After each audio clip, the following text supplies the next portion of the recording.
अब आपको अगला इसमें सिखाते हैं। सबसे पहली चीज, एक होता है गुणज या इसको गुणक भी बोलते हैं, इंग्लिश में इसको बोलते हैं मल्टीपल। मल्टीपल है ना। दूसरा होता है गुणनखंड,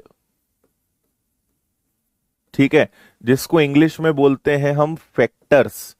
और तीसरा जो आपने अभी पढ़ा ये होता है अभाज्य गुणनखंड।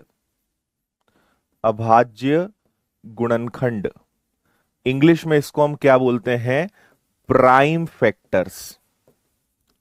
ठीक है, तो आपको मैं एक उदाहरण देता हूं। लेट्स से मैं आपसे अगर पूछूं 12, है ना, ध्यान से समझना, मैं आपसे बोलूंगा 12, मुझे 12 के गुणज बताइए, 12 के गुणनखंड बताइए और 12 के अभाज्य गुणनखंड बताइए। तीनों एग्जाम्पल से आप समझ जाओगे, है ना।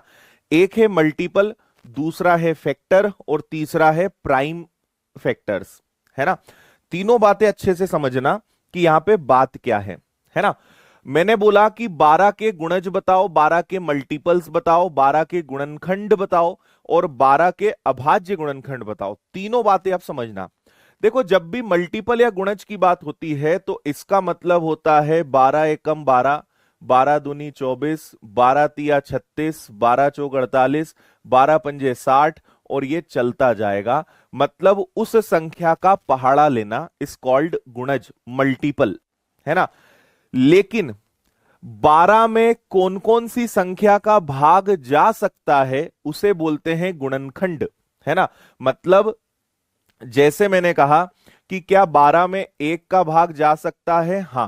क्या 12 में 2 का भाग जा सकता है, 3 का जा सकता है, 4 का जा सकता है, 6 का जा सकता है, 12 का जा सकता है। ये हो गए 12 के गुणनखंड, यानी कि 12 में किन किन संख्याओं का भाग जा सकता है। आ रही बात समझ में। एंड लास्ट है अभाज्य गुणनखंड।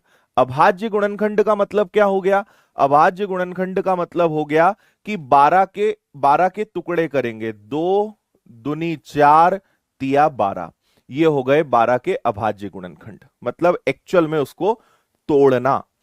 ये तीनों चीजें हैं, है ना।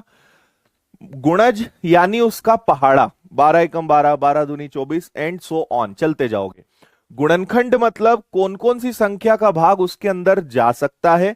एंड अभाज्य गुणनखंड मतलब उसको प्राइम नंबर्स में तोड़ना, है ना। किसी भी नंबर को प्राइम नंबर्स में तोड़ना, इसको हम बोलते हैं अभाज्य गुणनखंड।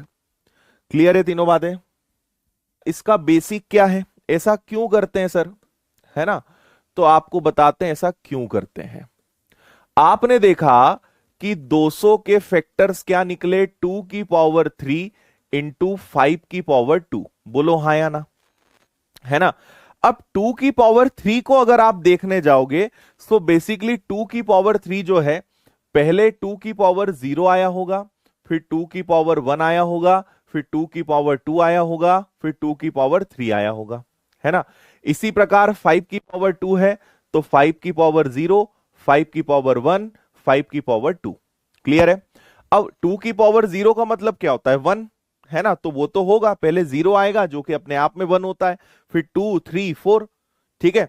अब आप यहां भी देख सकते हो कि आपके पास 4 कॉम्बिनेशन यहां है और 3 कॉम्बिनेशन यहां है। तो 4 और 3 के कितने जोड़े बन सकते हैं या कितने कंडीशंस बन सकती है, तो 12, है ना। अब आपको वो भी पूरा सॉल्व करके बताते हैं। तो पहले आप समझिए ये क्या है, 2 की पावर 0 यानी 1, ये क्या है 2, ये क्या है 4, ये क्या है 8, है ना। इधर आ जाओ तो 1, फिर 5 और फिर 25। क्लियर है। अब हो जाओ शुरू।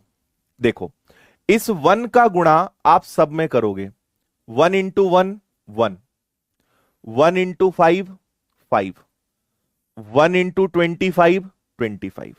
क्लियर।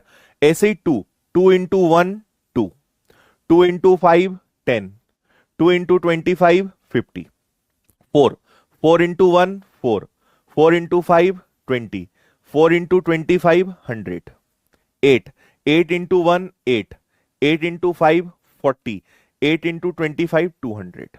करो जरा काउंट। 1 2 3 4 5 6 7 8 9 10 11 12। ये वो 12 संख्याएं हैं जिनका भाग 200 में जाएगा। कितने नंबर्स हो गए? 12। अब शायद आप समझ गए होंगे पूरा खेल क्या है, लेकिन इतना करना हमको नहीं है।